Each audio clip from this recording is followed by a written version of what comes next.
Rakernas 2 partai menegaskan pentingnya pembumian Pancasila berdasarkan falsafah dan spirit kelahirannya pada tanggal 1 Juni 1945. Pancasila sebagai ideologi, falsafah, landasan, dan bintang penuntun seluruh kebijakan strategis pemerintahan dan menjadi pedoman kehidupan berbangsa dan bernegara. Berkaitan dengan hal tersebut, kurikulum pendidikan nasional di seluruh strata pendidikan harus memasukkan Pancasila sebagai mata pelajaran wajib. Kedua, Rakernas 2 partai mendukung sepenuhnya upaya pemerintah dalam memulihkan dampak pandemi COVID-19 dengan mempercepat vaksinasi COVID-19, percepatan pertumbuhan ekonomi nasional, bantuan sosial, peningkatan penyerapan lapangan kerja, investasi, dan stabilitas harga kebutuhan pokok rakyat. Ketiga, Rakernas 2 partai mendorong Presiden Jokowi untuk meningkatkan sinergi koneksitas dan kerjasama partai politik pengusung pemerintah guna memaksimalkan keberhasilan pemerintah bagi terwujudnya Indonesia yang berdaulat di bidang politik, berdikari di bidang ekonomi, dan berkepribadian dalam kebudayaan.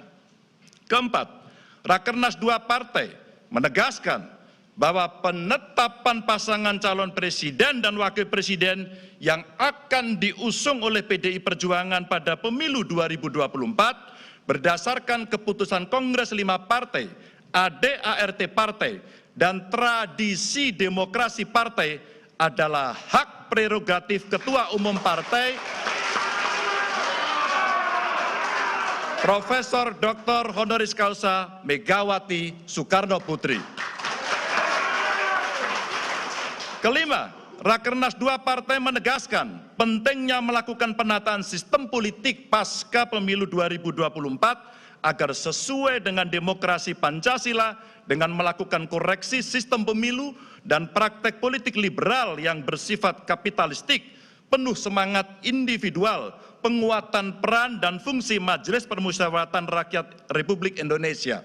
Keenam, Rakernas 2 partai menegaskan pentingnya konsepsi dasar pola pembangunan nasional semesta berencana dengan memprioritaskan penguasaan ilmu pengetahuan, teknologi, riset, inovasi, dan peningkatan kualitas pendidikan yang mengedepankan budi pekerti, nation and character building, serta peningkatan seluruh aspek pendidikan yang mencerdaskan kehidupan bangsa sesuai dengan amanat pembukaan Undang-Undang Dasar Negara Republik Indonesia tahun 1945. Dengan konsepsi dasar pembangunan nasional tersebut, Indonesia harus mewujudkan sumber daya manusia yang berkualitas, yang produktif, dan berdaya saing global, sekaligus memahami persoalan lokal dan untuk mewujudkan Indonesia yang berdaulat di bidang politik, berdikari dalam bidang ekonomi, dan berkepribadian dalam bidang kebudayaan, serta terus menggelorakan semangat kepemimpinan Indonesia di dunia internasional. Dan terakhir, Rakernas kedua partai mendukung sepenuhnya kebijakan Presiden Jokowi dalam mewujudkan perdamaian dunia dengan mengambil inisiatif bagi penyelesaian konflik Rusia-Ukraina melalui pelaksanaan politik luar negeri yang bebas aktif dan sekaligus mewujudkan kepentingan nasional Indonesia. Terima kasih. Baik, terima kasih Pak Ganjar. Demikian rekomendasi berkaitan ideologi Pancasila. Ya. Dan juga berkaitan sistem politik. Selanjutnya siap-siap Pak Oli Dondo Kambe.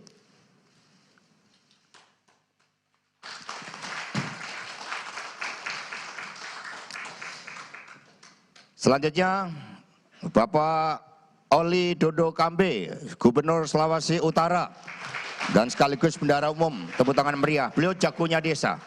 Beliau mencermati tadi malam terhadap rekomendasi-rekomendasi yang sudah dijalankan oleh Bapak Oli Dondo Kambe sehingga Human Development Index itu luar biasa di Sulut. Dipersilakan tepuk tangan yang meriah buat Pak Oli Dondo Kambe. Yang terhormat Ibu Megawati Soekarno Putri, yang kami hormati Mas Prananda dan Mbak Puan, Pak Sekjen, dan seluruh peserta Rakernas 2 PDI Perjuangan, pengurus Dewan Pimpinan Pusat, pengurus Dewan Pimpinan Daerah, dan peserta yang mengikuti lewat daring. Assalamualaikum warahmatullahi wabarakatuh. Om Swastiastu, Namo Buddhaya, salam kebajikan. Izinkan Ibu Ketua Umum saya membacakan rekomendasi Rakernas kedua untuk pembangunan desa. Pertama, Rakernas 2 PDI Perjuangan menegaskan desa sebagai Taman Sari Kemajuan Nusantara. Berkaitan dengan hal tersebut, penguatan infrastruktur pembangunan desa di segala aspek kehidupan harus menjadi skala prioritas pemerintah. 2. Rakernas 2 partai menegaskan komitmen partai bagi kemajuan desa dengan seluruh tradisi kebudayaan, sistem pemerintahan desa, dan kuliner dengan menjadikan desa sebagai pusat pergerakan seluruh kader partai untuk mendorong kemajuan masyarakat desa dengan menerapkan teknologi tepat guna. 3. Rakernas 2 partai mendorong pemerintah agar menjalankan kebijakan diversifikasi pangan berbasis pangan lokal guna mengurangi ketergantungan pada beras dan gandum melalui gerakan budidaya sagu, jagung, pisang, sorghum, porang, talas, sukun, ketela, ubi jalar, dan berbagai ragam pangan yang ada di wilayah Nusantara. PDI Perjuangan menugaskan seluruh kadernya, baik di tingkat eksekutif, legislatif, maupun di struktur partai untuk mewujudkan kedaulatan pangan di desa. Rakernas 2 partai mendorong pemerintah Indonesia menciptakan data tunggal berbasis desa yang valid, presisi, dan dinamis. Data desa memetakan permasalahan desa, sumber daya, dan potensi pengembangan desa. Dengan data tersebut, setiap desa mengembangkan sentra ekonomi berbasis produk unggulan wilayah, termasuk pemenuhan kebutuhan pokok rakyat setempat dengan menggunakan sumber daya lokal. Hal ini penting mengingat jati diri PDI Perjuangan sebagai partai wong cilik dan kaum bersandal jepit. Untuk itu, Rakernas 2 partai menginstruksikan 3 pilar partai untuk segera melakukan pemetaan dan inventarisasi data desa menyangkut data demografis, sumber daya alam, potensi ekonomi, budaya, permasalahan, dan perkembangan desa. Serta data lainnya. Berbagai data desa tersebut menjadi data tunggal desa yang digunakan sebagai basis penyusunan program pembangunan desa. Kelima, Rakernas 2 PDI Perjuangan menegaskan pentingnya sistem logistik desa yang terintegrasi dengan sistem logistik nasional. Sistem logistik terintegrasi ini diprioritaskan untuk memastikan ketersediaan pangan. Berkaitan dengan hal ini, pemerintah pusat dan daerah mengintegrasikan desa-desa yang saling berdekatan dengan sumber daya pangan tertentu dengan desa-desa lainnya yang memiliki sumber daya pangan berbeda. Keenam, Rakernas 2 partai mendorong pemerintah untuk meningkatkan program pembangunan manusia Indonesia dimulai dari desa untuk meningkatkan kualitas dan kemampuan produktif rakyat dengan peningkatan pelayanan pendidikan yang berkualitas dan merata serta pelayanan kesehatan yang berkualitas untuk menjamin kesehatan dan kualitas kehidupan rakyat Indonesia, termaksud dengan mengatasi masalah stunting, gizi buruk, pelayanan kesehatan ibu dan anak. Ketujuh, Rakernas 2 partai mendorong pemerintah Indonesia untuk mempercepat alokasi lahan negara yang tidak produktif untuk dikelola oleh masyarakat desa sebagai pelaksanaan dari Undang-Undang Nomor 5 Tahun 1960 tentang Peraturan Dasar Pokok-Pokok Agraria. Rakernas 2 partai mengapresiasi percepatan pelaksanaan reforma agraria sebagai program strategis nasional Presiden Joko Widodo yang pelaksanaannya dilakukan secara progresif, terpadu, dan menjadi aset produktif bagi rakyat, termasuk penyelesaian konflik sengketa agraria dengan diantaranya melakukan audit status, fungsi, dan kemanfaatan sumber daya agraria. 8. Rakernas 2 partai mendorong pemerintah untuk meningkatkan efektivitas fungsi dan peran tim gugus tugas reforma agraria. Karena itu, Rakernas 2 partai mendorong pemerintah untuk memastikan percepatan pelaksanaan reforma agraria terhadap tanah negara yang sudah selesai masa penggunaannya, baik melalui HGU, hak pengelolaan, hak guna pakai, dan perhutanan sosial untuk sebesar-besaran kemakmuran rakyat. Ini Ibu, ada contoh di Provinsi Sulawesi Utara, sudah 3 kabupaten kami lakukan, di Kabupaten Minahasa Tenggara, Kabupaten Minahasa, dan Kabupaten Minahasa Utara. Terima kasih. Merdeka! Tepuk tangan yang meriah buat Bapak Oli Dodo Kambe. Luar biasa karena beliau sebagai gubernur telah menjalankan itu. Sehingga Sulawesi Utara mencapai kemajuan yang progresif.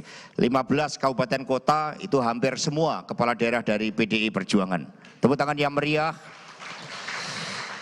Dan sekarang kita bergeser ke Kalimantan untuk pemenangan pemilu. Ini juga kejutan, Pak Sugianto Sabran untuk ke depan membacakan rekomendasi Gubernur Kalimantan Tengah. Mana tadi? Ya silakan, samping Pak Ganjar. Pak Sugianto silakan, ini nih. Ya, kita berikan tepuk tangan yang meriah. Kalimantan Tengah, Palangkaraya itu dulu dicanangkan oleh Bung Karno.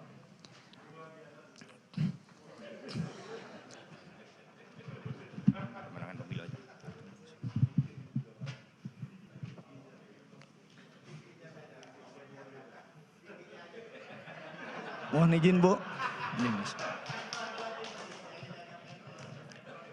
Yang saya hormati Ibu Haja Megawati Soekarno Putri sebagai Ketua Umum PDI Perjuangan. Yang saya hormati Mas Pernanda, Mbak Puan, Pak Sekjen, Pak Oli, Dewan Pimpinan Pusat Partai PDI Perjuangan, serta teman-teman yang hadir sekalian. Izinkan saya Bu untuk membaca pemenangan pemilu. 1. Rakernas 2 PDI Perjuangan menetapkan strategi dan kebijakan pemenangan elektoral terpimpin berbasis gotong royong yang bertumpu pada kekuatan mesin partai yang segera ditetapkan dalam peraturan partai. 2. Rakernas Partai merekomendasikan penyempurnaan sistem rekrutmen dan seleksi calon anggota DPR RI, DPD RI, DPRD Provinsi, dan DPRD Kabupaten Kota, serta pasangan calon kepala daerah dan wakil kepala daerah partai. Penyempurnaan kualitas kader dilakukan melalui seleksi calon berdasarkan psikotes kaderisasi di sekolah partai dan penugasan kader partai. Atas dasar hal tersebut, maka proses penyaringan dan penetapan daftar calon anggota legislatif di seluruh tingkatan dimulai pada bulan Agustus 2022. 3. Rakernas 2 partai menegaskan komitmen seluruh jajaran Dewan Pimpinan Partai untuk terlibat secara aktif mengikuti seluruh ketentuan tahapan pemilu secara bersungguh-sungguh dan bertanggung jawab yang dimulai dari tahapan pendaftaran, verifikasi partai politik peserta pemilu, hingga pemungutan, penghitungan, rekapitulasi suara, dan penetapan hasil pemilu serentak 2024. Tahapan pemilu tersebut dilaksanakan secara efisien, akuntabel, termasuk mengedepankan keselamatan penyelenggara pemilu. Rakernas 2 partai meminta pemerintah untuk memberi keleluasan waktu hingga tahun 2025 untuk menyelesaikan segala permasalahan dan status pegawai honorer yang bekerja di institusi penyelenggara pemilu termasuk di pemerintah provinsi dan kabupaten kota. 4. Rakernas 2 partai mendorong peningkatan kualitas pemilu. Berkaitan dengan hal tersebut, sistem dan pelaksanaan pemilu wajib menjamin terpenuhnya hak konstitusional warga negara untuk memilih, di antaranya melalui daftar pemilih yang akurat, dan terjaganya integritas penyelenggara pemilu. Terima kasih. Baik. Merdeka dulu. Mohon maaf, Bu. Merdeka! Merdeka! Merdeka! Terima kasih. Baik, terima kasih. Tepuk tangan yang meriah. Silakan diserahkan kepada Ibu Ketua Umum. Ini Gubernur Kalimantan Tengah kita ini memang pendiam. Tapi diam-diam menghanyutkan. Waduh.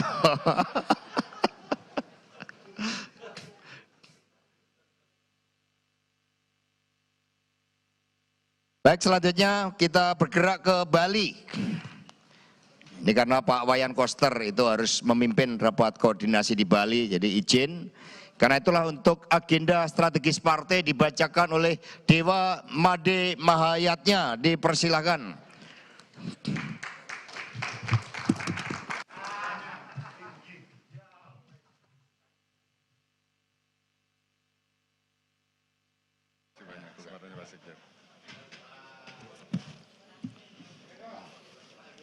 Bentar merdekanya.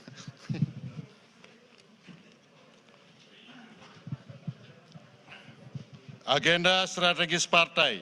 1. Rakernas 2 PD Perjuangan menegaskan pentingnya pangan sebagai pilar kedaulatan ekonomi negara.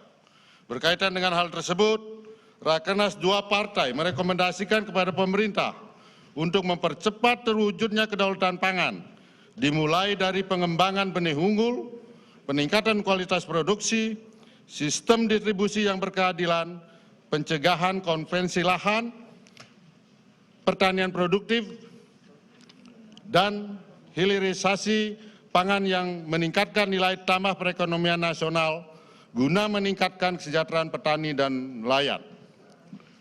2. Rakernas 2 partai mendukung Badan Riset Inovasi Nasional atau BRIN di dalam melakukan pengembangan benih unggul dan makanan bergizi untuk peningkatan kualitas kesehatan masyarakat dan keberdikarian di bidang pangan. Berkaitan dengan hal tersebut, 3 pilar partai wajib mempercepat pembentukan Badan Riset Inovasi Daerah. 3. Rakernas 2 partai mencermati dampak pemanasan global dan kerusakan ekologi yang telah menyebabkan kenaikan permukaan air laut, bencana ekologi krisis pangan yang mengancam kelangsungan bumi dan seluruh kehidupan di dalamnya. Berkaitan dengan hal tersebut, 3 pilar partai wajib melakukan gerakan penghijauan secara berkesinambungan. Rakernas 2 partai mendorong kebijakan alternatif pemerintah di dalam menjaga kelestarian lingkungan hidup melalui moratorium pembukaan hutan alam primer, pemberantasan illegal logging, dan reboisasi lahan-lahan kritis demi berkelanjutan ekologi. 4. Rakernas 2 partai mendorong pemerintah untuk mengurangi ketergantungan impor di bidang kesehatan dan farmasi. Berkaitan dengan hal ini, kegiatan riset dan inovasi, peningkatan kemampuan produksi obat-obat dan alat-alat kesehatan dalam negeri, peningkatan kualitas tenaga kesehatan dan pembangunan infrastruktur kesehatan harus menjadi skala prioritas bagi kemandirian sistem kesehatan nasional. 5. Rakernas 2 partai menempatkan pentingnya kedaulatan energi nasional. Berkaitan dengan hal tersebut, Rakernas 2 partai mendorong pemerintah untuk mengakselerasi transisi energi dari ketergantungan pada energi fosil yang kotor ke pengembangan dan pemanfaatan energi terbarukan seperti energi matahari, air, angin, dan bioenergi. Untuk memenuhi komitmen global mitigasi perubahan iklim, pemerintah perlu secara konsisten melakukan penghentian secara bertahap PLTU batubara sesuai dengan umur kontrak dan sebaiknya mendorong pembangunan sumber-sumber energi terbarukan di seluruh Indonesia demi mewujudkan net zero emission tahun 2060 sebagaimana telah menjadi komitmen pemerintah. Sekian, terima kasih. Merdeka! Baik, terima kasih. Kita berikan tepuk tangan yang meriah buat Dewa Made Mahayatnya. Bapak, Ibu, dan saudara-saudara sekalian, silakan diserahkan dulu kepada Ibu Ketua Umum.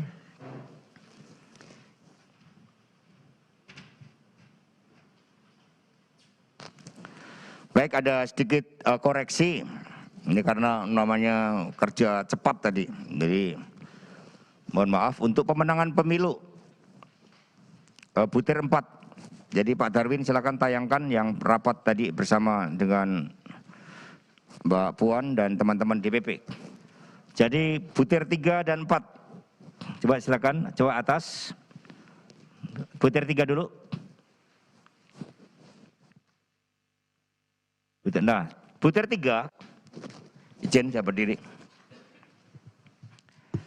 Rakernas 2 partai menegaskan komitmen seluruh jajaran Dewan Pimpinan Partai untuk terlibat secara aktif mengikuti seluruh ketentuan tahapan pemilu secara detail dan bersungguh-sungguh dimulai dari tahap pendaftaran, verifikasi, dan penetapan partai politik sebagai peserta pemilu hingga pemungutan, penghitungan, rekapitulasi, dan penetapan hasil pemilu serentak 2024. Nomor 4. Rakernas 2 partai mendorong peningkatan kualitas pemilu.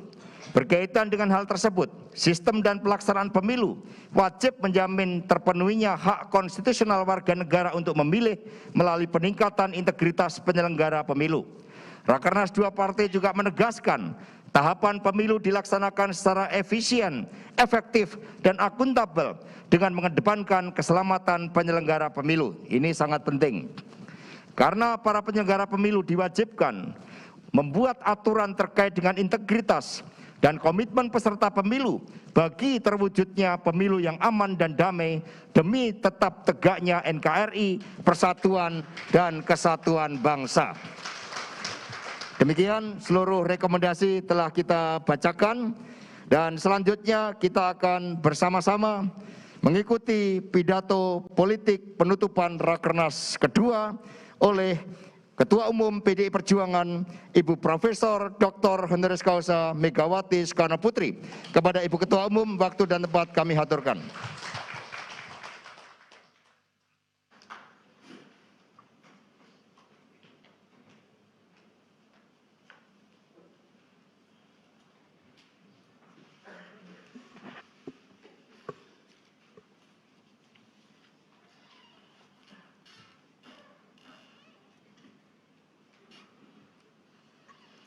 Assalamualaikum warahmatullahi wabarakatuh.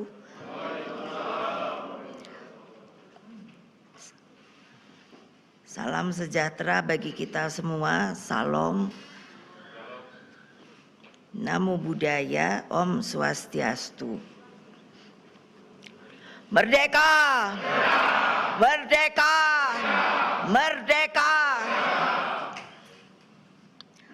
Saudara-saudara sekalian, seluruh peserta Rakernas 2 partai dan anak-anakku sekalian dari Satgas Partai, anak ranting, PAC, dan DPC Partai dimanapun kalian berada. Puji syukur kehadirat Allah Subhanahu wa Ta'ala sehingga acara Rakernas 2 PDI Perjuangan dapat berjalan dengan lancar.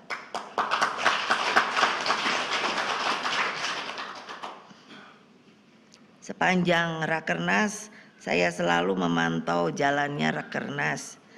Dalam pandangan umum yang disampaikan, DPD Partai menunjukkan komitmen untuk nantinya dan saling bergotong royong dan dengan penuh disiplin mengikuti setiap tahapan pemenangan pemilu.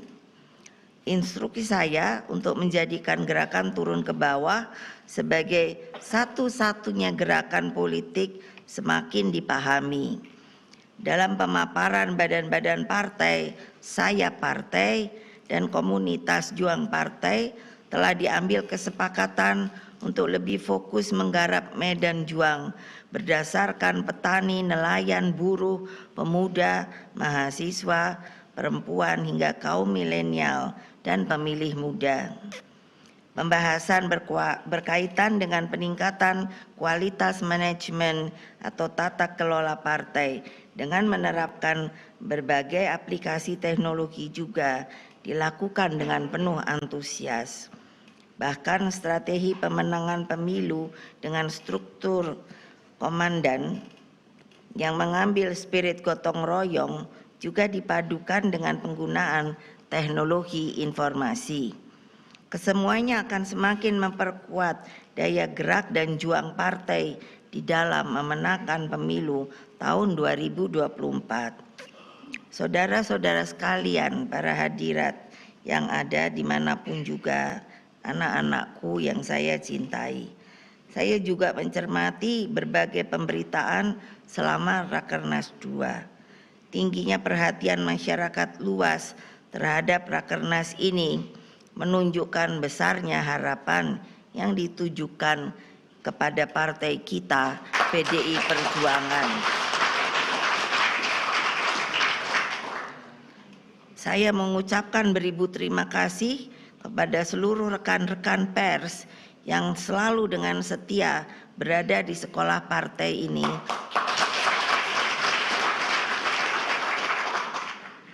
Tanpa kenal lelah, saya lihat yang namanya media terus mengikuti. Tadi saya berfoto bersama, sekarang saya dapat julukan si cantik.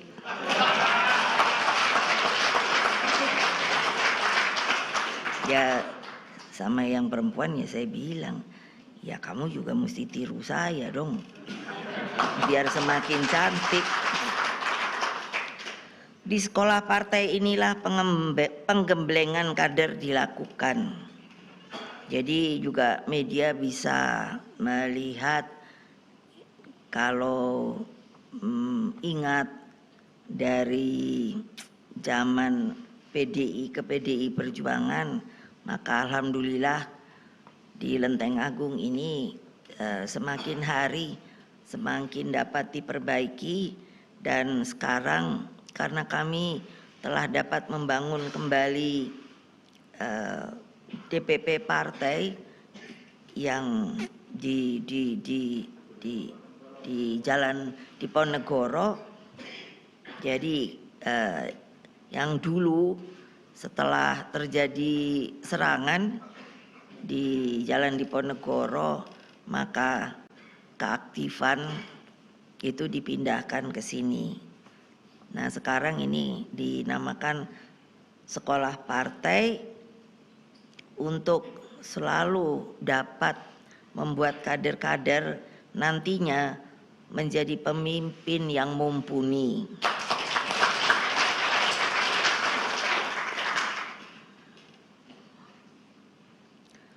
Tentu semuanya berpikir, kenapa ya Ibu? Sudah banyak itu pertanyaan. Kapan mau mendeklarasikan calon presiden dan calon wakil presiden? Ya sabarlah sedikit.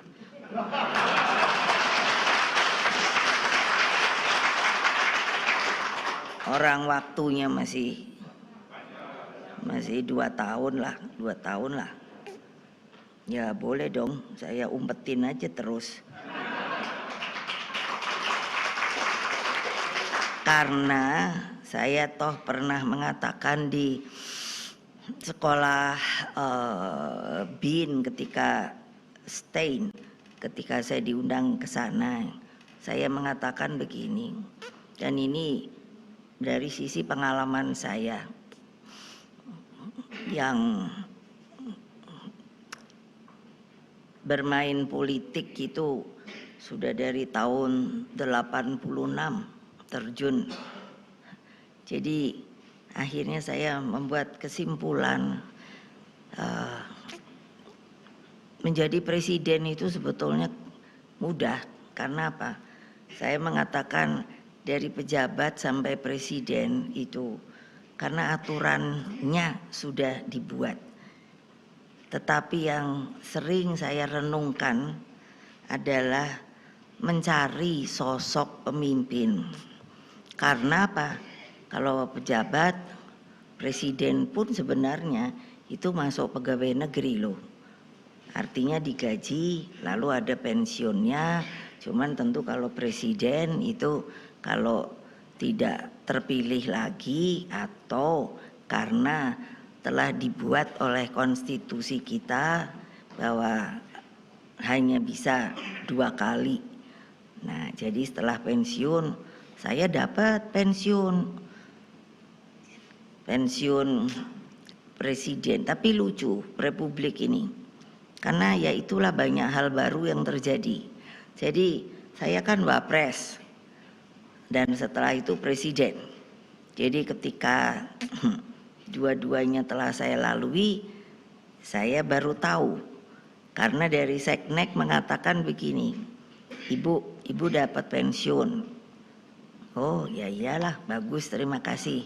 Cuman ibu harus milih. Harus milih apa? Ibu mau pensiun wapres atau ini benar loh. Ini bukan bohong. Ibu mau pensiun wapres atau ibu mau pensiun presiden? Jadi kan ya saya nanya, kalau menurut kamu sebaiknya yang mana? Jadi dari Seknek bilang, ya tentu yang presiden. Ya sudah saja, masukkan ke rekening saya yang presiden. Jadi bayangkan ini media, kalau mau tulis bolehlah. Jadi supaya tahu, jadi bakti saya sebagai wapres itu saya terus garuk-garuk kepala. Jadi sebenarnya ada ya mestinya kan dapat dua-duanya ya. Jadi urusan seperti begini saya cerita kepada ibu Ani, Mbak Ani, saya bilang Menteri Keuangan, Republik ini lucu loh Mbak. Terus beliau ketawa, ya nanti suatu saat kan bisa dirubah Bu, karena ya itu ternyata ya saya pertama gitu loh. Jadi rupanya kan itu harus dirubah lagi peraturannya. Jadi sayanya yang rugi. Tapi buat saya tidak jadi persoalan, karena itu bakti saya bagi negeri. Nah, apa sih yang dicari itu pemimpin. Dengan melihat tantangan ke depan yang tidak ringan, seperti yang telah dikatakan oleh Presiden kita Pak Jokowi waktu pembukaan, bahwa yang paling beliau sendiri merasa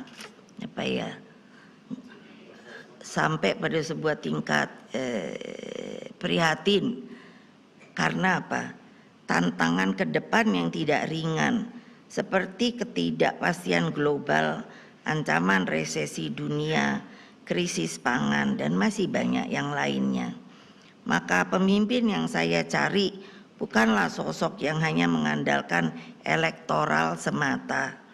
Pemimpin yang didambakan rakyat adalah sosok yang kuat secara ideologis, sosok yang mumpuni, memiliki kemampuan memimpin tata kelola pemerintahan untuk sebuah negara Indonesia yang begini besar. Bayangkan rakyatnya saja sekarang katanya, saya selalu katanya, karena apa betul toh ya, sudah kemungkinan akan terjadi perubahan dari sisi kependudukan dunia. Kalau sekarang Tiongkok, nomor 2 India, nomor 3 Amerika, nomor 4 Indonesia. Ini mungkin menurut kependudukan. Nomor 1 adalah India, nomor 2 adalah Tiongkok, nomor 3 adalah Indonesia, baru nomor 4 adalah Amerika. Ini menurut berita-berita kependudukan. Nah, sekiranya rakyat bergerak serentak dengan kesadaran tinggi dan berdisiplin bagi kemajuan Indonesia, maka kekuatan demografi ini benar-benar menggetarkan. Apa maksudnya? Kita ini sebuah negara yang sangat kaya raya. Saya tidak pernah bosan mengatakan, ingat loh, sudah mestinya kapok yang jadi rakyat Indonesia. Kita tuh dijajah katanya 350 tahun. Kan pertanyaannya kenapa? Ya karena kita kaya raya. Jadi janganlah berpikir terus ayo sudah merdeka ya merdeka. Terserah aja. Waduh, itu betul-betul mengkhawatirkan. Karena itulah sosok pemimpin dalam imajinasi saya harus kokoh berdiri pada kehendak rakyat. Pemimpin itu harus menjadi light star, bintang penuntun. Mau dibawa kemana arah Indonesia ke masa depan? Yang begini saja tadi saya katakan sudah sangat kompleks. Jadi kita harus terus berhati-hati untuk tetap bisa berdiri. Pemimpin ini menjadi daya inspirasi bagi pergerakan Bahtera Indonesia Raya. Jadi nahoda itu kan selalu kalau zaman dulu itu melihat bintang. Saya sangat ingat, saya punya neni, dia selalu kalau malam kami sering di luar, dia tunjukkan, iku namanya bintang itu Gubuk Menceng. Tapi itu sebenarnya menjadi tempat pengarah untuk nelayan, untuk nahoda kapal. Tentu sekarang sudah dengan teknologi kita dapat menentukan arah dan tujuan. Sehingga membawa kejayaan Indonesia tercinta yang diharapkan. Mengapa? Pertanyaan saya selalu, mengapa Majapahit runtuh? Mengapa yang namanya Sriwijaya runtuh? Karena apa? Menurut saya antara lain karena mereka tidak bersiap diri untuk terus membawa perahu itu maju ke depan. Mungkin mereka stuck dalam artian tidak bisa mengkalkulasi masa depan yang seperti apa pada waktu itu. Kita ini sebenarnya sudah sangat bisa melihat bertujuan kemana arah tujuan kita membawa Bahtera Indonesia Raya ini mengelilingi selalu bumi ini sebagai sebuah negara berdaulat.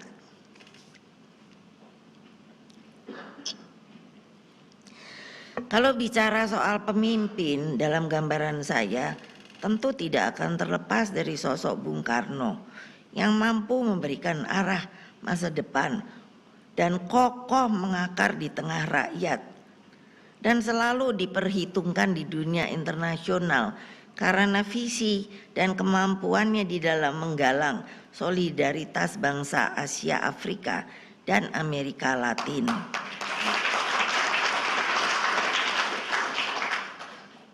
Jadi kalau saya ngomong sama bapak saya, aduh Pak, kenapa sekarang banyak pemimpin dunia menurut saya tidak sekategori ketika beliau ada. Nasser, Nehru, Sekou Touré, Tito, sampai Amerika pun yang namanya Kennedy, itu betul-betul saya lihat sebuah pemimpin yang kenegarawanannya itu sangat kelihatan. Nah sekarang itu kalau kita lihat itu tidak seperti mereka lagi. Jadi apa ya yang terjadi begitu. Nah kalau beliau ada, beliau pasti akan mulai berpikir lagi mengapa terjadi yang namanya Asia Afrika, lalu juga dengan ingin ikut sertanya Amerika Latin, sekarang terjadi penurunan.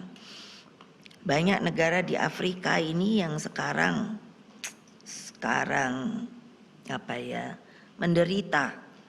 menderita kesengsaraan, kemiskinan. Padahal sudah merdeka loh. Nah, di mana itu dari sisi pikiran kita sebagai insan politik, kenapa hal seperti itu bisa terjadi? Pemimpin juga harus bisa memahami alam pikir dan perasaan rakyat yang dipimpinnya.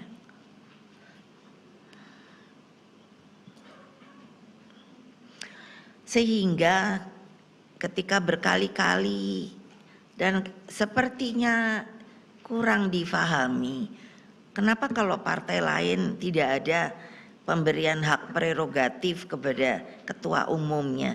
Lah saya ya harus jawab, ya tentunya karena partainya lain-lain. Tetapi di PDI Perjuangan, loh iya, itu kan sangat mudah sebenarnya dicerna. Tapi kalau di PDI Perjuangan ya alhamdulillah itulah yang mereka berikan kepada saya, dan itu diberikannya bukan lalu saya ketua umum lalu saya bikin sendiri produk hak prerogatif.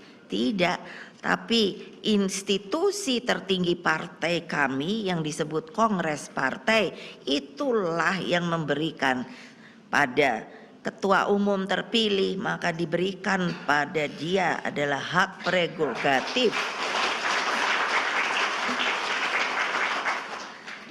Hak prerogatif itu sebenarnya bukan hanya untuk memilih calon presiden dan wakil presiden. Jadi saya mempunyai tanggung jawab yang sangat berat, yaitu apa? Membawa kapal yang namanya PDI Perjuangan ini. Jadi kalau ada yang mengatakan, ibu saya maunya ke kanan, saya harus mengatakan pada anak saya itu salah, kamu harusnya jalannya di tengah. Dan kalau dianya tidak mau mengerti, saya dapat menggunakan hak prerogatif saya. Kamu sudah saya peringatkan bahwa kapal yang akan kita bawa itu di tengah. Maka tinggal ya, kan itu kemarin viral banget yang bolak-balik saya out gitu. Itu memang itu akibat saya punya hak prerogatif loh.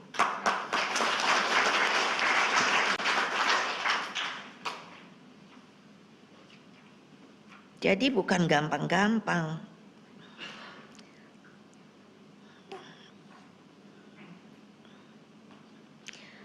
Jadi kalau saya tadi atau kemarin mengatakan saya malah menurut saya alam pikir saya makin berkembang dengan saya di lockdown sama Mbak Puan.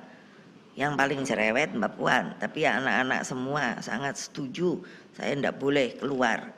Saya hanya boleh keluar. Baru ini kesini itu baru iya. Masjid lalu sini, karena saya hanya boleh diizinkan keluar kalau namanya dipanggil sama Pak Jokowi, di lain itu ndak boleh. Jadi makanya apa ya makanya rada kuper juga saya loh sekarang. Betul, nama jalan saja rupanya harus terlatih untuk diingat. Jadi saya mikir kemarin ini kemana ya, tapi saya terus oh ya ini gaduknya ke situ lagi gitu. Atau karena mulai, tapi saya belum pikun lah.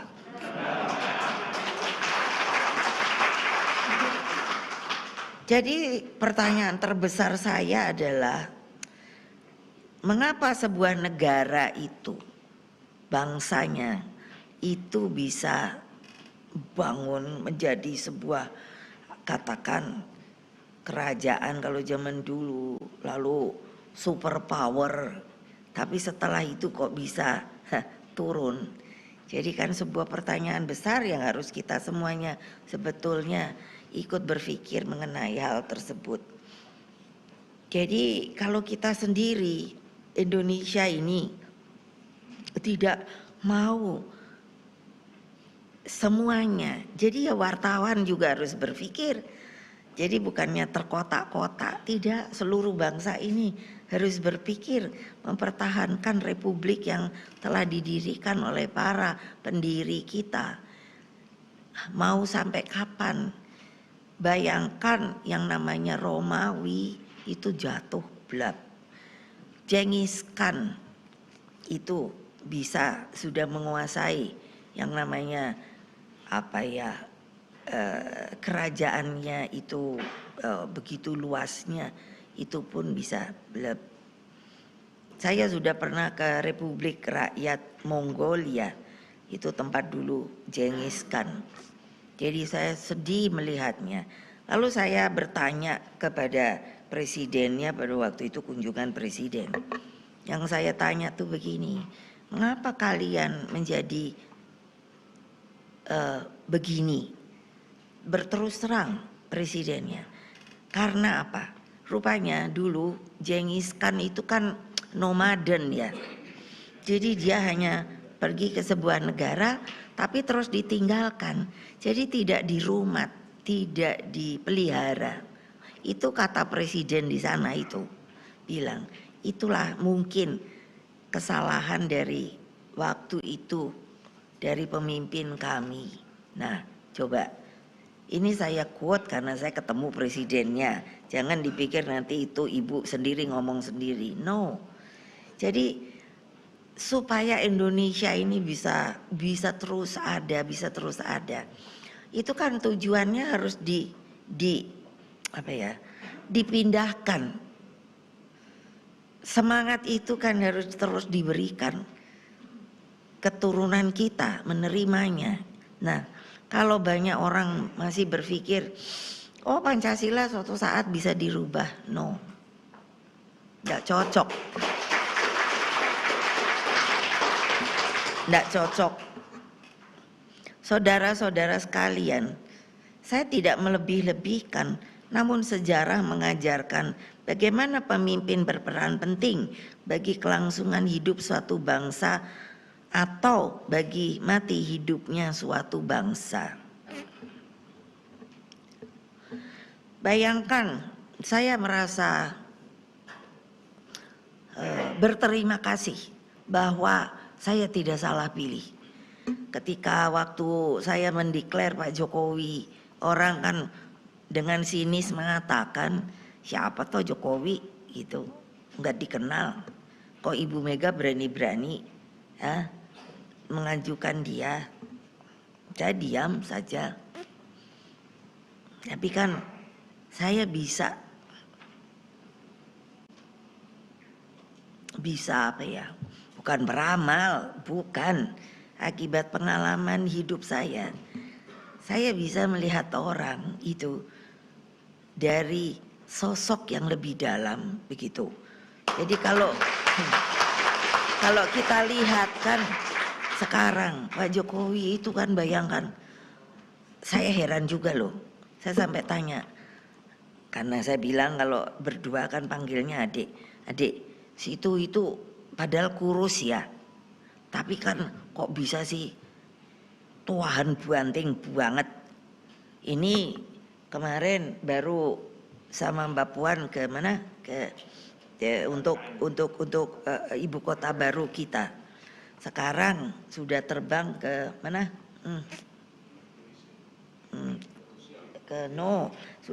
Udah jadi belum ya? Ke ini belum. Nah, nanti ini rencananya akan pergi ke Ukraine. Dari Ukraine mau ke itu ke Jerman, lalu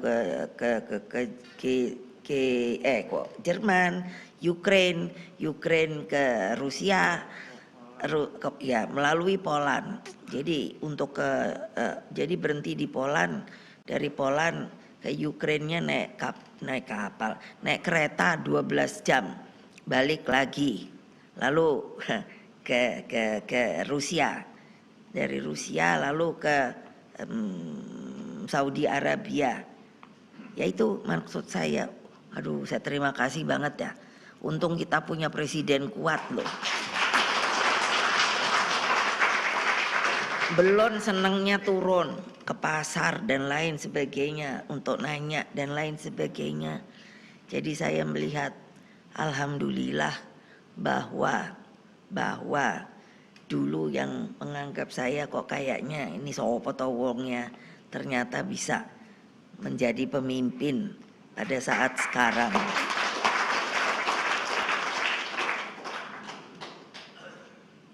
Loh iya loh, kadang orang itu kok mau nutup-nutupi. Orang yang milih itu Pak Jokowi ya saya kok. Kok kayaknya itu jejak kayak mau dihilang-hilangkan gitu loh. Lo enak bener loh. Loh, makanya sudahlah, tunggulah. Kalau saya, ya nggak mungkin dong. Dari mulut saya nggak akan keluar nanti siapa yang mau saya jadikan gitu loh. Nanti kan wartawan udah boleh mikir nih ya. Kalau saya ngomong gini kan yang diambil tuh artinya di quote, bukannya cerita langsung panjang. Jadi yang kemarin saya dengerin saya ketawa sendiri sampai ini sekretaris saya, kok ibu sabar banget ya. Saya aja udah mau marah loh bu katanya. Lah ngopo kok kamu marah? Orang yang diomongi saya. Iya bayangin kok ibu ketawa sih, ngomongi koalisi, ngomongi manuver, ngomongi. Aku tuh bilang ya biarin aja ya. Emangnya kenapa? Orang kayaknya maunya begitu. Jadi kan, nah kalau coba ya ini wartawan boleh dong. Saya ngomong. Coba kalian gak boleh masuk sama saya. Gak dapat berita dah. Oh iyalah. Terus nanti ngomonginnya gitu lain lagi dah. Kenapa sih sering guling-guling ya? Iya kan, apa namanya kok guling-guling salah ya? Apa namanya? Goreng. Bu, goreng.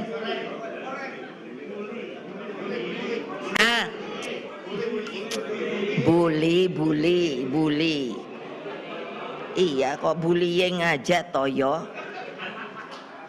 Hai, nanti mungkin tulisannya gini, si cantik melakukan ini gitu. Coba besok coba lihat dulu. Ya habisnya loh. Benernya mestinya kalian bayar saya loh. Masuk dalam pemberitaan. Ada berita gitu loh. Beritanya terus saya kan suruh lihat. Nah, saya suka males loh. Saya nggak punya telepon, jadi yang saya suruh ini lihat itu yang namanya apa namanya bukannya apa satu lagi sosmed. Nah tuh kan saya tahu suka lupa nama. Coba lihat sosmednya apa sih gitu. Nah terus kan wah bu ya itu sekretaris saya bilang aduh bu saya udah gemes banget gitu. Kok ibu malah baca ketawa. Loh emangnya saya gak boleh ketawa? Loh lumayan toh, jelek-jelek juga orang banyak nginget saya. Waduh Ibu Mega keren gitu loh.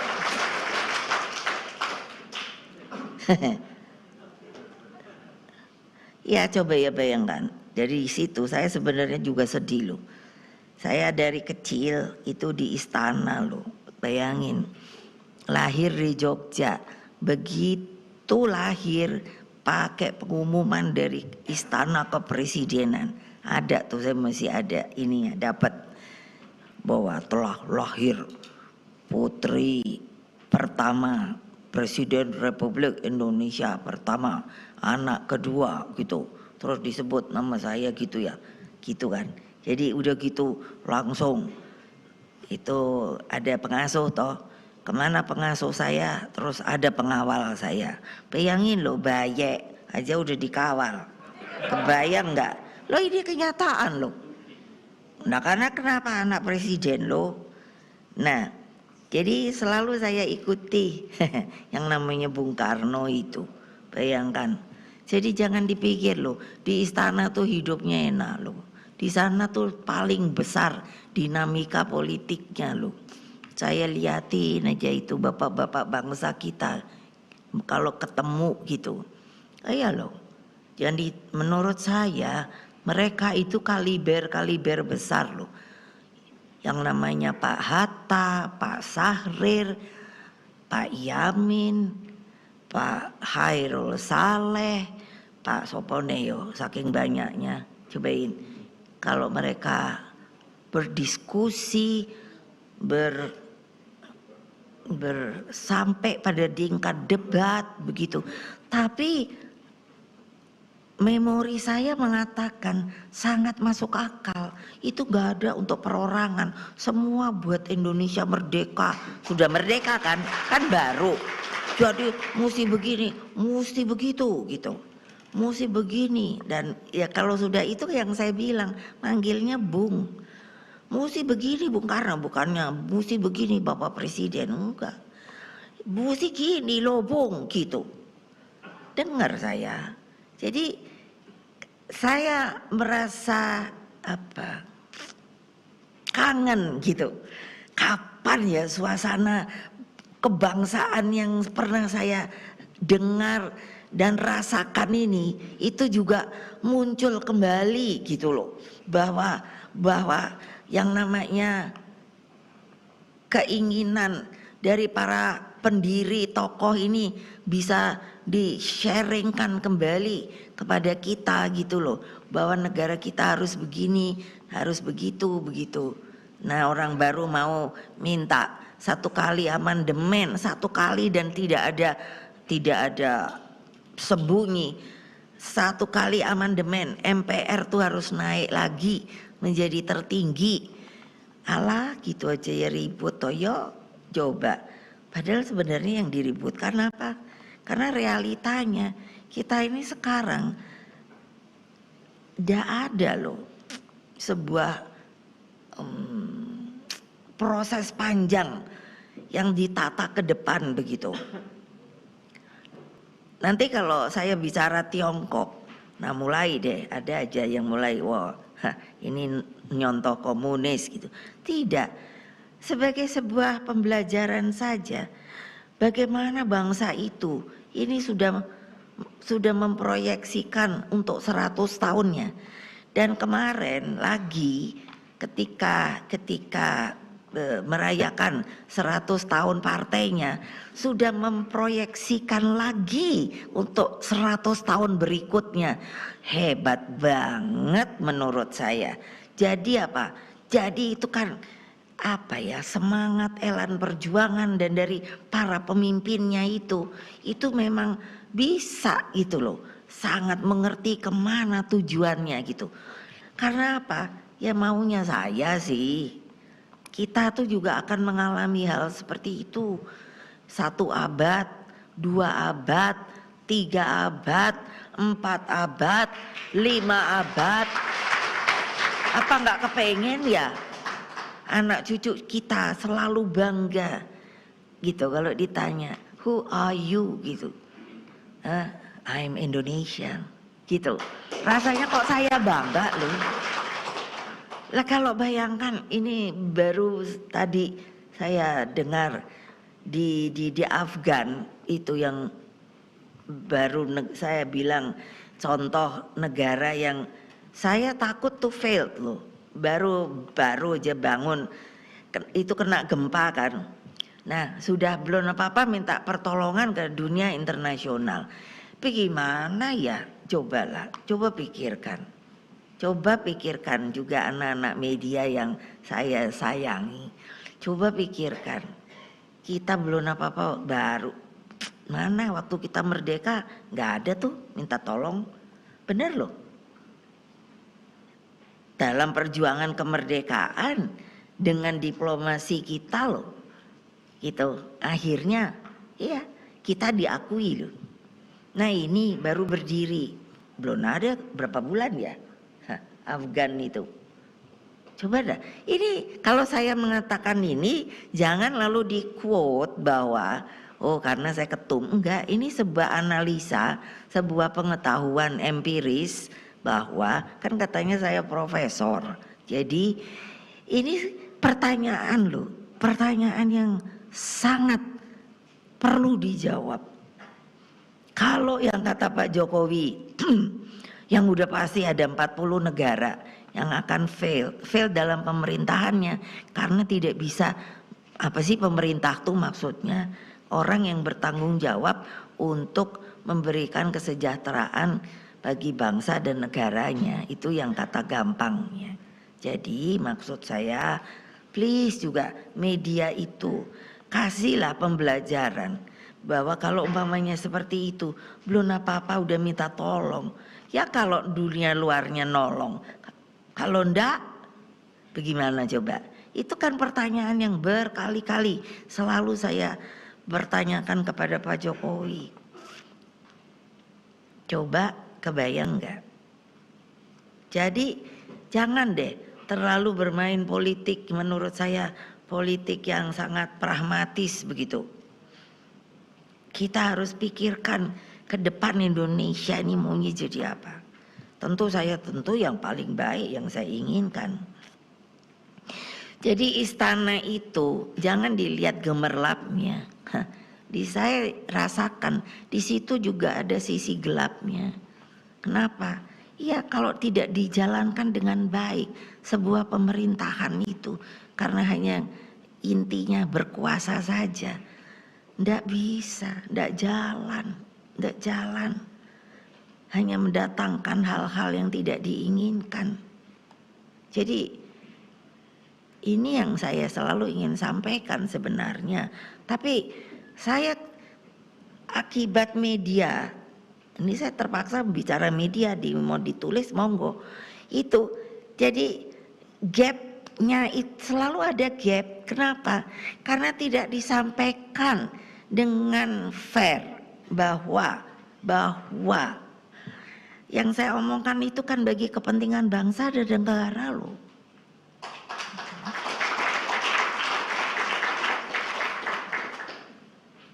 Sampai saya kalau bisa ngomong kepada anak-anak saya itu sampai seperti itu. Karena apa? Karena harus ada tonggak. Partai politik itu, organisasi partai politik adalah alat perjuangan.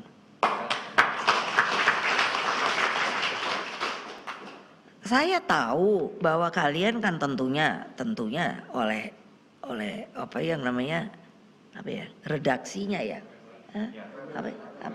Ya toh, redaksi toh, bahwa harus begini gitu loh. Tapi apa ndak bisa ya ngomong gitu juga ke para yang namanya disebut redaksi gitu. Jadi kapan ada sebuah pembelajaran politik bagi bangsa dan negara ini? Kalau yang diambil itu hanya quote dan by quote.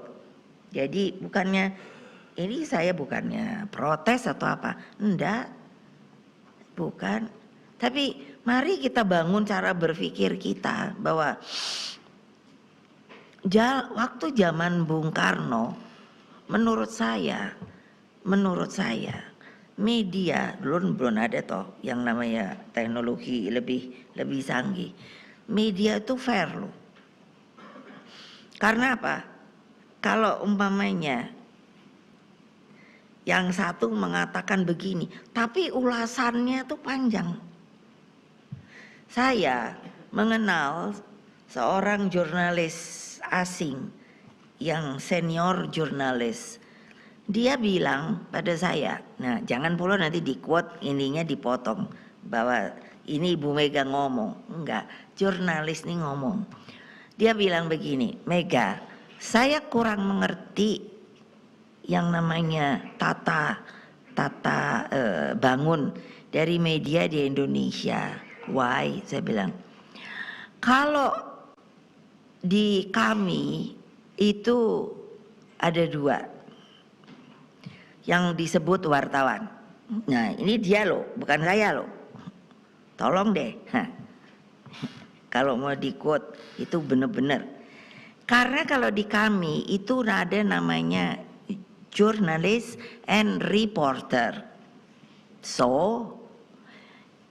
Jadi kalau mencari berita, kata dia gitu, maka nanti jurnalisnya pun harus ada junior sama senior. Ya, jadi kami harus benar bisa mengambil itu dengan benar-benar baik. Jadi cara kerjamu gimana sih? Aku nanya gitu. Jadi dewan redaksinya itu menyuruh yang namanya, apakah kalau beritanya itu sangat akan membawa bangun yang populer begitu, itu senior jurnalis yang harus pegang, dibantu oleh junior jurnalis. And then reporter itu adalah katakan oke, ini umpamanya urusan pangan gitu. Jadi reporter itu adalah bagian dari yang namanya mencari berita, karena umpamanya coba kamu ketemu sama ahli research itu, coba kamu minta lagi, jadi berapa perlunya, maka ada namanya reporter. Jadi namanya kan reporter. Jadi report kemana? Kalau tadi dibilang itu kepada jurnalis. Jurnalisnya kalau memang itu adalah yang junior dulu. Juniornya itu baru ke senior. Jadi kok saya bingung Mega. Ya saya mesti ngomong apa. Jadi ya aku diam. Itu mungkin hanya kata-kata. Jadi semuanya diomonginnya nama wartawan. Gitu loh. Ini itu teman saya itu yang menanyakan persoalan. Jadi tolonglah supaya dilihat juga bahwa yang namanya sistem jurnalistik kita itu juga sangat bisa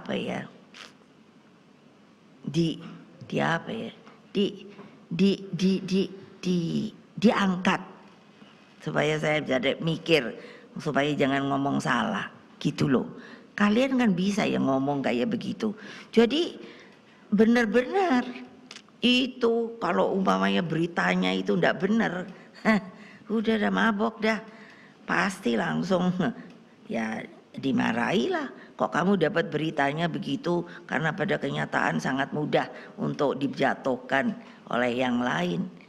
Di kita kan enggak, karena rakyat kita tuh baik dan sangat haus kepada yang namanya pemberitahuan. Tapi kalau terus menerus seperti ini, saya juga rada khawatir. Saya ngomong kepada Dewan Pers, ini bagaimana ya yang namanya kode etik jurnalistik ini. Kalau terus begini-begini, jadi rakyat kita dimasukkannya itu hanya yang pendek, tidak bisa mendengar, melihat the whole. Itu teman saya bilang, iya, katanya, dia bilang mediamu tuh harus fair. Itu kan orang barat tuh ada positifnya tuh kayak gitu. Meskipun dia demokrasinya liberal, tetapi dia sangat bisa. Kamu mesti fair, di kami harus begitu. Jadi berat sekali kalau menjadi seorang senior jurnalis, dia bilang. Ya aku bilang oke, thank you for your information gitu loh. Iya, karena saya mau ngomongnya apa? Mau bela diri, nggak bisa.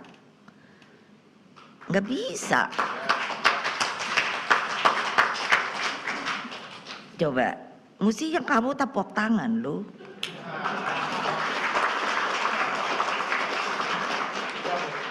Ya? Persnya udah ikut tepuk tangan. Masuk. Persnya udah ikut tepuk tangan tadi Bu.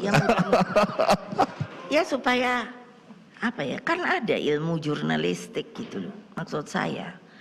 Jadi kalau saya ditanya gitu malu sendiri loh, bener loh. Jadi saya mau ngomongnya ke siapa ya gitu ya. Dulu kan saya sangat dekat dengan Pak Yaakob Utama loh. Yang kasih nama Kompas itu adalah Bung Karno loh. Saya tanya kepada Pak Yaakob, ngapain kok Bung Karno kasih nama Kompas? Supaya media itu juga menjadi kompas. Itu kan arah membantu perjuangan untuk menegakkan ramanya negara kita. Dan Pak itu Pak Yaakob Utama ngomong sama saya, jangan pula nanti dibalik ibu kayaknya ngomong doang. Enggak, itu sangat, makanya ini saya sampaikan kenapa. Ini sebagai ibu lah, sedih saya loh ngelihat kalau begini terus. Kita yang bisa benernya cepat maju bersama gitu. Medianya itu bener, katakan kalau kita ini bicara soal desa, bantuin deh. Desa itu harusnya gimana, bleb begitu. Bukan hanya apa ya, saya nggak tahu lah harus menyebutnya apa. Sampai coba saya juga menggerakkan seluruh kader PDI Perjuangan untuk membersihkan sungai, gerakan penghijauan, menanam 10 tanaman pendamping beras. Itu kan banyak yang bilang, Ibu tuh apa sih, partai politik apa belum, kok remeh-temeh banget. Enggak loh, itu kehidupan loh. Kehidupan ya. Sampai presiden saja sudah mengatakan kekhawatirannya akibat global warming ini.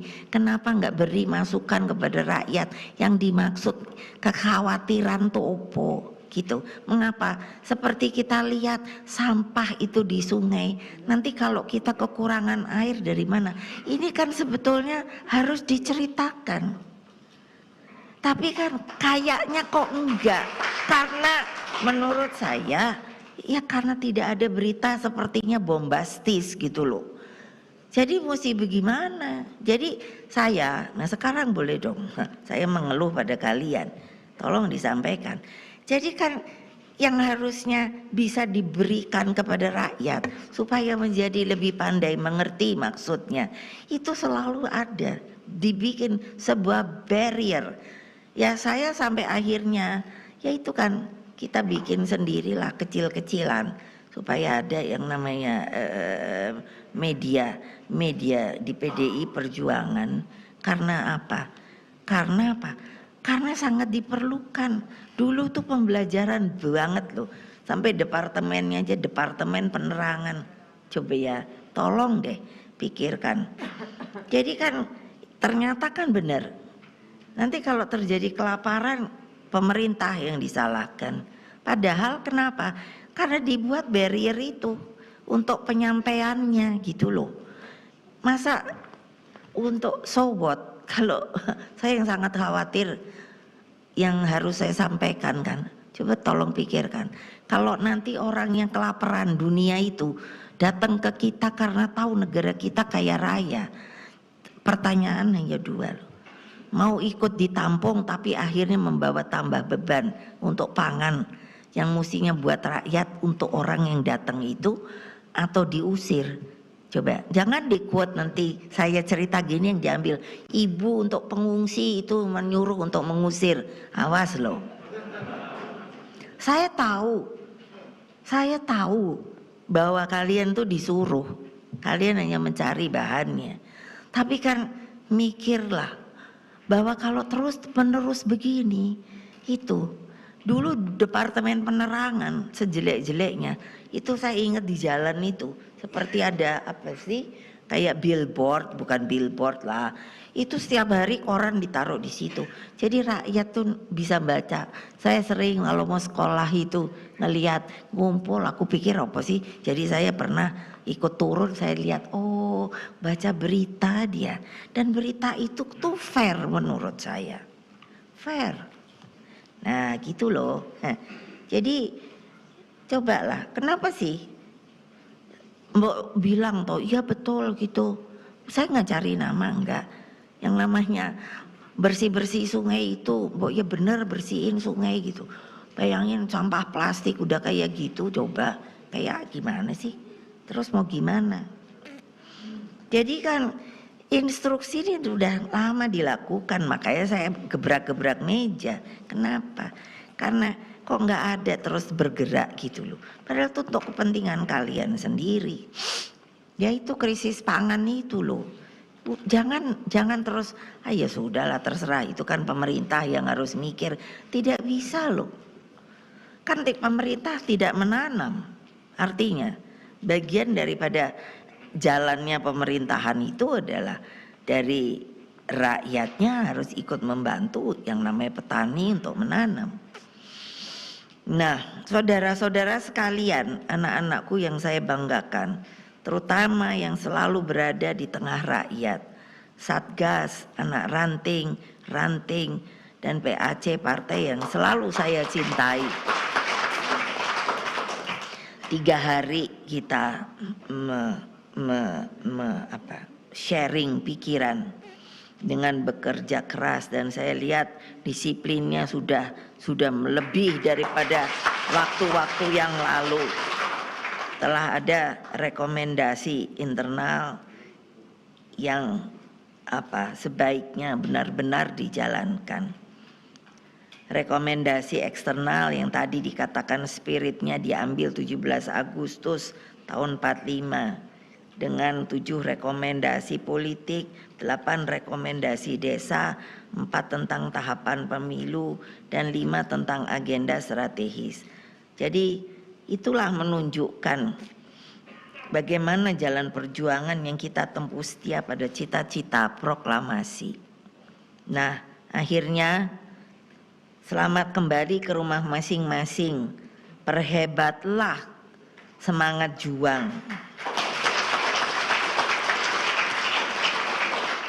Jadi mulai keluar dari sini, sudah mulai dipikirkan, oke, apa yang akan saya lakukan?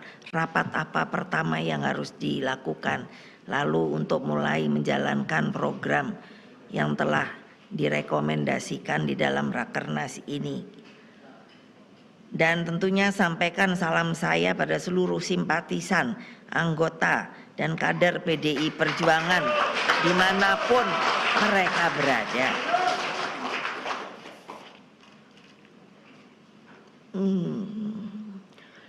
Jadi kalau di kami, apa yang kami olah ini adalah membentuk yang namanya jalan kerakyatan. Jadi kekuatan partai itu sekali lagi yang otentik, artinya tidak bisa dipalsukan, otentik, yaitu rakyat.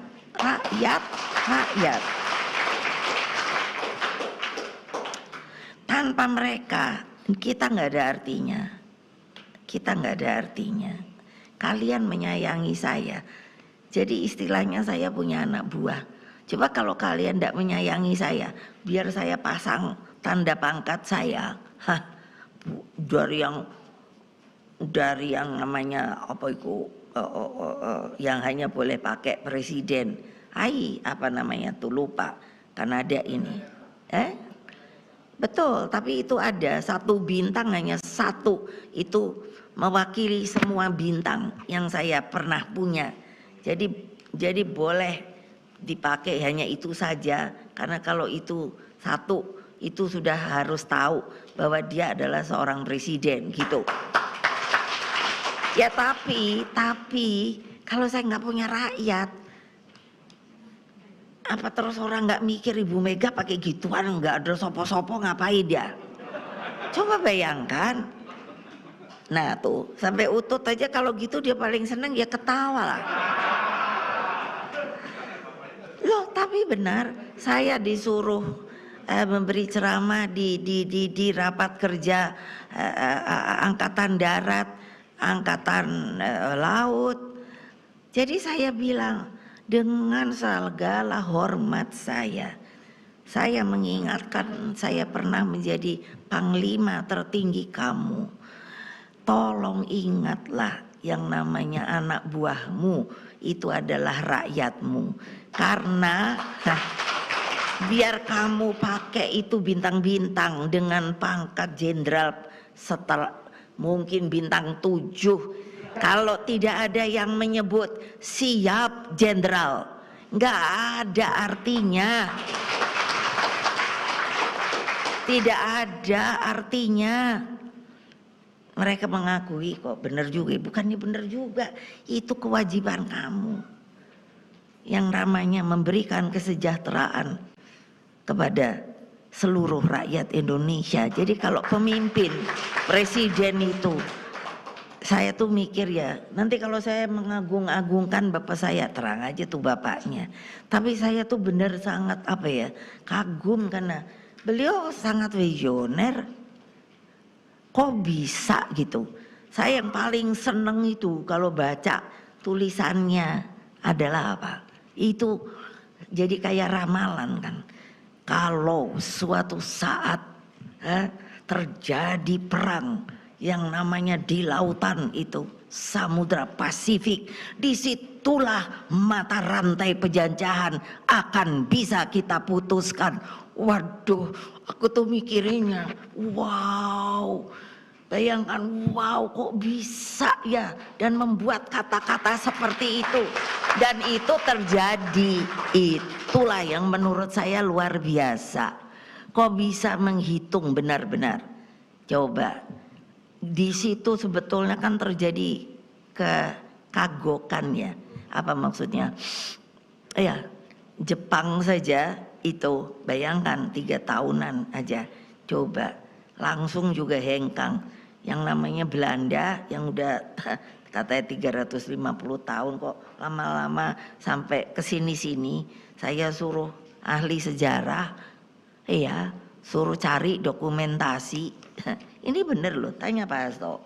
Apa toh namanya itu kumpulan sejarawan tuh apa namanya? Toh kumpulan sejarawan tuh loh yang apa? Nah itu, iya, itu supaya otentik, suruh nyari ke Belanda. Coba deh, tolong dihitung. Yang datang itu kan bukan pemerintah Belanda ya, VOC kan. Verenigde Oost-Indische. Jadi pedagang, lah apa dihitung dari situ, gitu loh. Atau datangnya setelah itu pemerintah Belanda. Loh kok menurut saya apa bangsa Indonesia tuh emang mau lempem banget ya. Kok seneng yo dijajah 350 tahun. Loh kalau saya mikir, suka mikir tuh boleh. Saya sampai berimajinasi. Coba aku hidup tahun segitu itu. Tak hantemi semua. Loh betul loh. Pejuangnya kan banyak banget. Saya punya kebanggaan apa? Kalau sama orang asing apa? Iya, boleh dilihat. Saya bilang di kita itu biar cuman kali 5 apa? Kuburan itu.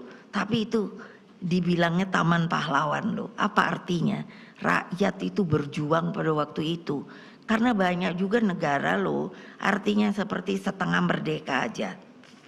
Nggak ada perlawanan. Oh iyalah. Ini bukan kembali loh mengecilkan atau apa. Ini peristiwa sejarah dunia masing-masing.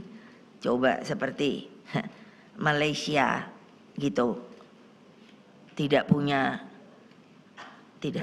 taman makan pahlawan. Saya belum pernah.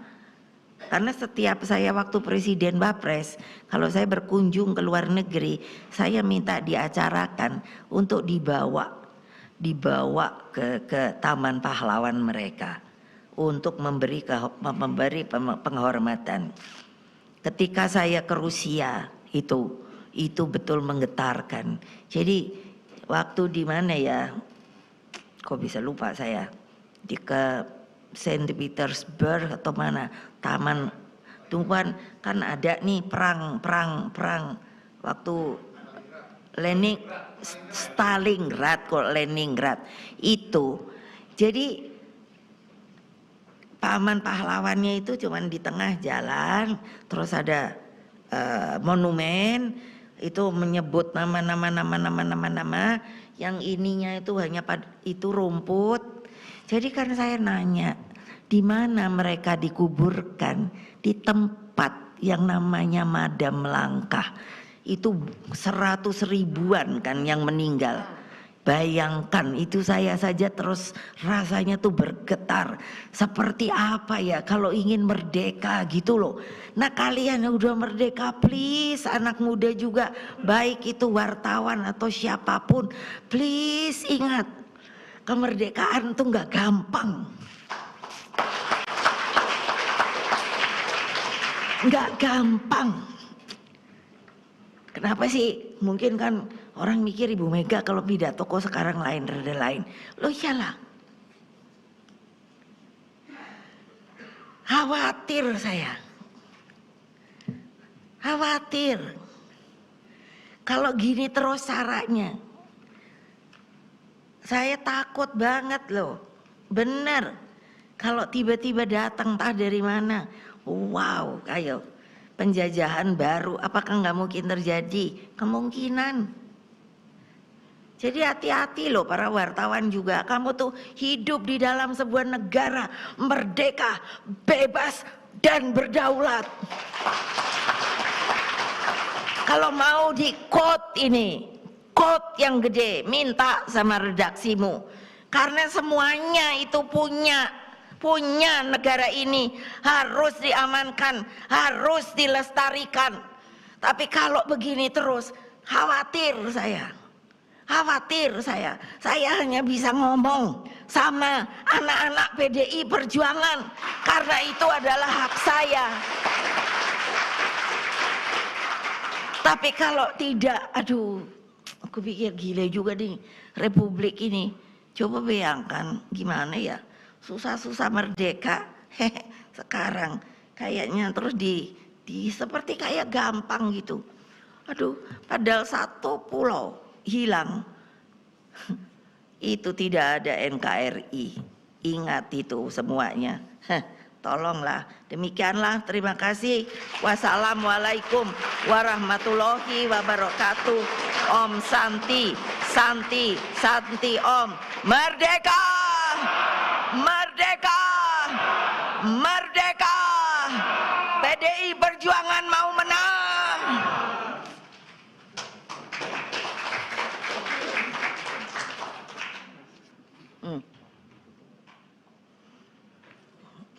Dengan mengucapkan Bismillahirrohmanirrohim dan Alhamdulillah, maka Rakernas kedua tahun 2021 yang dilakukan di 2022 ini dengan resmi saya tutup.